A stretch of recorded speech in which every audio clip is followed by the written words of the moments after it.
অনেকে সিরাতুন নবী পালন করার জন্য মরিয়া হয়ে গেছে মিলাদুন নবীর পাশে।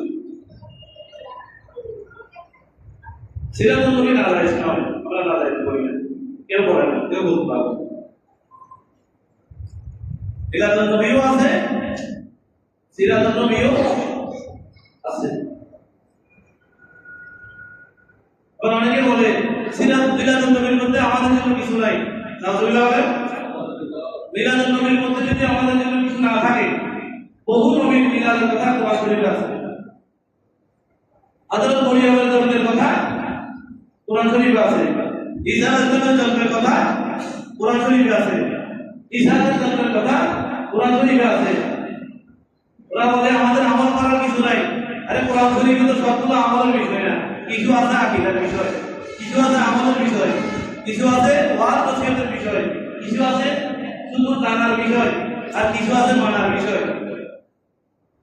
আমরা যারা মিলাদুন নবী পালন করি, আমরা মিলাদুন নবীকেও জায়েজ মনে করি, সিরাতুন নবীকেও দুটোটা কি আছে, জায়েজ আছে। কিন্তু কেউ যদি উদ্দেশ্য অবনত পাবে, কেউ যদি ইন্টেনশনালি মিলাদুন নবীকে বন্ধ করার জন্য সিরাতুন নবী পালন করে, উদ্দেশ্যমূলক ভাবে যদি মিলাদুন নবীকে বন্ধ করার জন্য, মিলাদুন নবীর শান শরবতকে হ্রাস করার জন্য কেউ যদি সিরাতুন নবী পালন করে, এটা যত বড় আয়োজনে হোক, এটা নাজায়েজ হবে। এটা কি হয়ে যাবে? নাজায়েজ হয়ে যাবে। হযরত আলী রাদিয়াল্লাহু তাআলা আনহু এবং হযরত আমির মুয়াবিয়া, ওনাদের রাজনৈতিক কিছু দ্বন্দ্ব ছিল।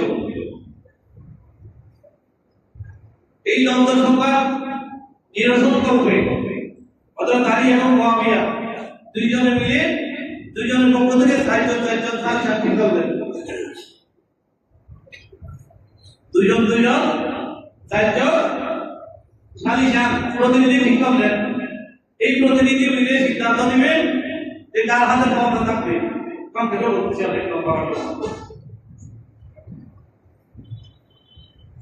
সেখানে একটা দল বের হয়ে গেল। এই কথা বলে যে হযরত আলী কোরআন শরীফের বিরুদ্ধে সিদ্ধান্ত নিয়েছেন। আলহামদুলিল্লাহ বলেন। তাদের যুক্তি ছিল হযরত আলী কোরআন শরীফের বিরুদ্ধে সিদ্ধান্ত নিয়েছেন। ওই দলটার নাম হলো খারেজি। ওই দলের নাম কি? একটু কথা বলবেন। ওই দলের নাম কি? খারেজি। ওদের একটা স্লোগান ছিল, স্লোগানটা নিয়েছে কোরআন শরীফ থেকে। স্লোগান হলো ইনিল হুকমু বিল্লাহ বিল্লাহ, আল্লাহর ফয়সালা ছাড়া কোনো ফয়সালা মানি না। ইনিল হুকমু ইল্লা বিল্লাহ, আল্লাহর ফয়সালা ছাড়া কারো ফয়সালা মানি না। সুতরাং হযরত আলী এবং আমির মুয়াবিয়া মিলে দুইজন যে 4জন প্রতিনিধি ঠিক করছে, এগুলো কোরআন শরীফের বিরুদ্ধে গেছে। এই কথা বলে ওই দল হযরত আলী বিরোধিতা করা শুরু করেছে এবং বলতে লাগলো হযরত আলী কোরআনের বিরুদ্ধে সিদ্ধান্ত নিয়েছেন, হযরত আলী শরীয়তের বিরুদ্ধে সিদ্ধান্ত নিয়েছেন। এটা বলে তারা আলাদা হয়ে গেছে। তাদের স্লোগান কোরআন শরীফ থেকে নিয়েছে। স্লোগান হচ্ছে ইনিল হুকমু ইল্লা লিল্লাহ, ইনিল হুকমু ইল্লা লিল্লাহ। এটা খারেজিদের স্লোগান, কিন্তু নিয়েছে মুখ থেকে কোরআন শরীফ থেকে। এখন কোরআন শরীফের আয়াত হিসেবে আমরা তো কোনো আয়াতকে অস্বীকার করলে কাফের হয়ে যাব। কোরআন শরীফের কোনো আয়াতকে অস্বীকার করলে যে কেউ কাফের হবে কি হবে না? সবাই কাফের হয়ে যাবে। আমরা যদি ওই আয়াতকে অস্বীকার করি, কাফের হয়ে যাব। কিন্তু ওরা আয়াতকে দিয়েছে কোরআন শরীফের আয়াত, অলমোস্ট এটা আমাদের আকীদা রাখতে হবে কোরআন শরীফের আয়াত, কিন্তু তাদের উদ্দেশ্য হলো খারাপ, তাদের খেয়াল খারাপ হচ্ছে। তার মানে ওরা আলীকে মানবে না, আলীর সিদ্ধান্তকে মানবে না।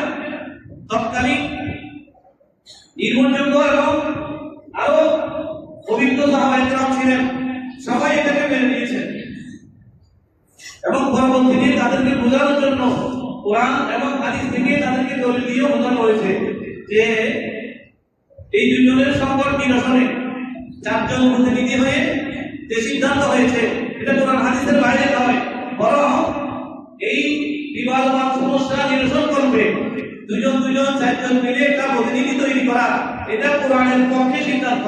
বড় করে বলুন সুবহানাল্লাহ। কিন্তু ওরা চলে গেছে, ওরা বলছে আমি কাফের হয়ে গেছে। নাউযুবিল্লাহ হবে। ওদের স্লোগান ছিল ইল হুকমু ইল্লা লিল্লাহ। আয়াত ঠিক আছে কিন্তু ওদের খেয়াল খারাপ। আয়াত ঠিক আছে, ওদের উদ্দেশ্য খারাপ। এটাকে আরবিতে বলা হয় কালিমাতুল হকুল। কথা ঠিক আছে, উরিদা বিহিল বাতিল, উদ্দেশ্য খারাপ। কথা ঠিক আছে, উদ্দেশ্য খারাপ। যেখানে কথা ঠিক থাকবে, অনুষ্ঠান ঠিক থাকবে, উদ্দেশ্য খারাপ হবে, সেটা যেমন ওই খালিদের স্লোগানের মতো হয়ে যাবে।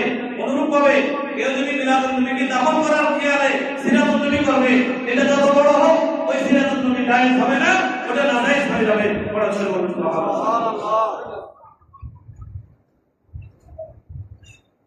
কেউ যদি সারা জিন্দগি মিলেও মিলাদুন নবীর কোনো মাহফিল না করে কাফের হবে না, ফরজকারী হবে না, ওয়াজিব তরকারি হবে না, সুন্নত মুআক্কাদা তরকারি হবে না। কিন্তু কেউ যদি ইস্তেগফার করে, হালকা গুনাহ মনে করে, নাজায়েজ মনে করে, নবীর শানের বিরুদ্ধে তার অ্যাক্টিভিটি দাঁড়িয়ে যায়, তার বক্তব্য কাজ কর্ম যদি দাঁড়িয়ে যায় নবীর শানের বিরুদ্ধে, তখন সেটা নাজায়েজ হয়ে যায়। শুধু সিরাতুন নবী নয়, কেউ যদি আল্লাহর নবীর একটা চুল মোবারক নিয়েও মাহফিল করে, একটা চুল মোবারকের বরকত নিয়ে আলোচনা করে, একটা চুল মোবারকের শান নিয়ে মাহফিল সাজায়, সেটাও জায়েজ হবে, যেহেতু সেটা নবীর শানের পক্ষে যাবে, নবীর সাথে নিসবত হবে, সেটা নাজায়েজ হবে না। এই কারণে কেউ যদি সারা জিন্দেগি সিরাতুন নবী পালন করে, সেটাও নাজায়েজ হবে না, জায়েজ হবে। কিন্তু ইন্টেনশনালি মিলাদুন নবী কেন করছে একটা পক্ষ, মুসলিম উম্মাহ কেন মিলাদুন নবী করছে, জুলুস করছে, নাত রাসূল করছে, পতাকা সাজাচ্ছে এবং মানুষদেরকে জিয়ারত করে খাওয়াচ্ছে, এটাকে বন্ধ করার উদ্দেশ্যে যদি করা হয় তখন না জায়েজ হবে। আল্লাহ রাব্বুল আলামিন আমাদেরকে সঠিক সমঝ দান করুন। বড় বড় আমিন।